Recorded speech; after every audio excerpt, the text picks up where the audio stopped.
Today there was a shooting in Orlando, Florida at Pulse, which is a homosexual nightclub.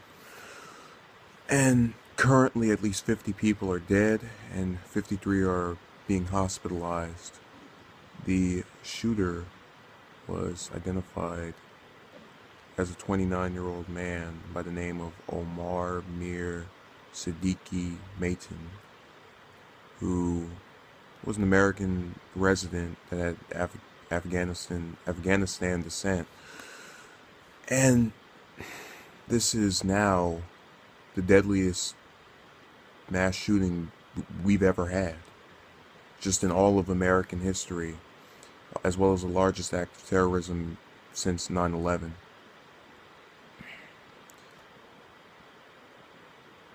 So I felt I'd just read this. The incident just started happening around 2 this morning. Shots were heard. There was a nightclub. The gunman he had an assault rifle, a handgun, and a device that officers believed was another threat. Now, after he was engaged by officers. He went into the nightclub and took patrons hostage. God, I'm really struggling to read this one because I'm trying to format my thoughts on this while at the same time trying to express the incident. This is why I'm not a journalist, because I have no type of integrity when it comes to, or authenticity when it comes to my reading. I'm just so fake.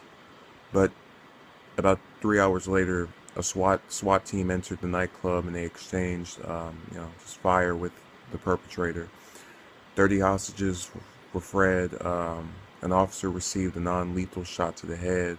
He's been hospitalized since then. I think it's a he. It doesn't really say, but it just said that they've been hospitalized. And the shooter was confirmed dead by the OPD. It's still, according to Reuters, is unknown when the gunman shot the victims. Now, Police Chief John Mina of Orlando has called the shooting an act of lone wolf domestic terrorism.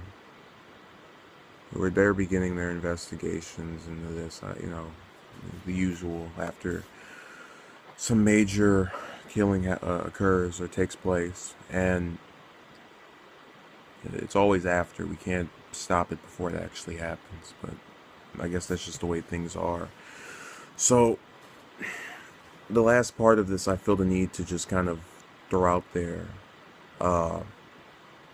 is that reportedly his father saw him get angry at seeing a gay couple kiss, referring to the shooter a couple months before this happened, today, and he stated he was with terrorist organizations and became a person of interest for the FBI about 2 years ago and 3 years ago, in 2013 and 2014. Now, they opened an investigation into him a while before the attack, but closed it because nothing came about. They couldn't find anything that they could use to cement his status as someone who turned out to be this.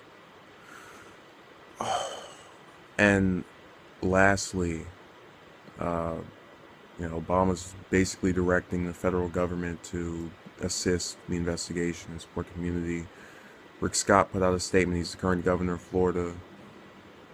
The White House put out another statement expressing their condolences. They're just kind of the usual when we have this kind of stuff. It's almost sort of sad. I really couldn't think of a topic to discuss today. I was, just kind of hanging out at my house, not really doing anything of productivity as far as just filming and recording and speaking on current events was concerned, because I just graduated yesterday. It was my ceremony, and I've just been sitting here kind of relaxing, getting ready for the transition to another form of higher education. And I really couldn't think of anything to think about. And it's one of those days where I don't want to say I was saying, oh, I hope some news breaks out. And when I think about things like that, or just think about having news come about per my request, I usually mean, oh, I hope this person said something that is newsworthy because it's against this thing, and I hope this happened. This, cat got saved from falling off a tree. Something that is standard, just news that happens every day, but is important because it's a miracle or it's something that is objective. We can all agree or disagree on. I think we can all agree that this is something that's really disgusting and horrible and terrible, but it kills me because I don't see how you can have such hatred for an entire community of people and just resolve to kill really anyone at all. But the idea, you go into a place where you know it's filled with people who are that way, and you go out and just murder all of them with no type of sympathy or cause for concern. I bet you when he was firing up bullets into these people, he didn't think one bit about their families or how they would feel or how they would be impacted or how they would just stomach this tragedy here. He didn't care at all.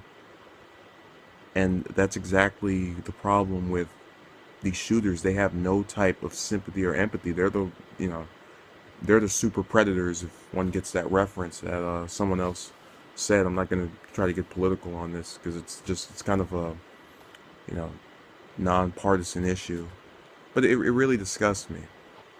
And the other part of this that frustrates me is that you're going to see more people pushing for, it's going to be the same thing. You're going to have Democrats saying more gun laws, Republicans saying no way, can't revoke our Second Amendment right. And I'm against gun laws. I've been against them since San Bernardino. And I've been against them because this is California, a blue state, where we've had nothing but gun laws being pushed by some of the Democratic politicians over here that are in office. And when we had that incident, look how reliable they were, those gun laws. They were useless. They were absolutely useless. They did nothing to prevent anything from happening that didn't happen already. We lost lives, and they were completely without any type of cause. And ever since then, I've just been against gun laws. I think they are without rationale. They're unconstitutional to an extent. Really, the best way to and again, my problem with them now is that criminals are going to get guns illegally anyway. So you're going to punish the people who get them in ethical ways, as if that makes any sense. Now, the other part of this that really bothers me, and I've been trying to get this out this past 8 minutes, but I'm so just frustrated with the whole thing. The guy is evidently Muslim. That's what I'm predicting, based on his name and what I've been told by other people who just have also made me aware of this story. I wasn't even watching the news today or this morning. So now we're going to have even more of that xenophobia, or Islamophobia rather, just being perpetuated across the entire map of America. It was bad enough with San Bernardino. Now this is another case of it. I mean, San Bernardino feels like yesterday still, because I thought that was never going to end, just talking about that story. But now we have another case of someone being ridiculous and going out of their way to act in a manner that is disgusting and horrible, and no one says anything about it, no one does anything about it, no one combats it. And that's a problem to me. That you have people who are going this guy just he ruined everyone's life. He ruined the lives of the people he killed because now they don't have one. He ruined the lives of their loved ones because now they don't have the loved ones that they cherished. And he ruined the lives of other Muslims who are now going to be discriminated against even further because of his stupidity. There's nothing smart to say about this. There's nothing good to say about this. It's just all bad. And I know that the way we respond to this, unfortunately, is probably going to be negative and not productive in any way, and just further divide the country. So he accomplished a lot, but it wasn't anything worth being remembered for. Again, my heart goes out to all of the victims' families, the people of Orlando in general, and I really cannot express enough condolences for their losses. It's something that we have to just try to be better than. We have to find ways of preventing these types of things from happening. We have to stop demonizing people we don't understand and not seeing ourselves in their position, or uh, acting with some blatant opposition to them, and just come together. And I think we're in no position to do that based on this event this morning. But regardless, thank you for watching and have a blessed day. Take care.